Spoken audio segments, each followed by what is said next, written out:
ఇవి పచ్చి నెత్తళ్ళు అండి. ఈరోజు పచ్చి నెత్తళ్ళ కూర చేసుకుందాం. ముందుగా ఆయిల్,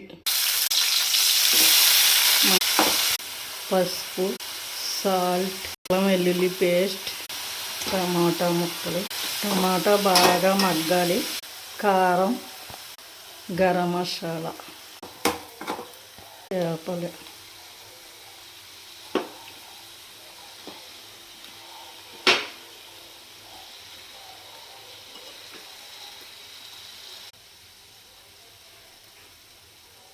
ఈ కర్రీలో నీళ్ళు ఎక్కువ పోయకూడదండి, కొద్దిగా పోసుకోవాలి.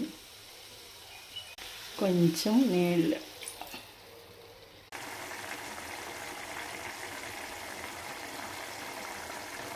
కొంచెం కొత్తిమీర వేసుకొని దించేసుకోవాలి. కర్రీ రెడీ అయిపోయిందండి. చాలా రుచిగా ఉంటుంది. ఇలా చేసుకోండి.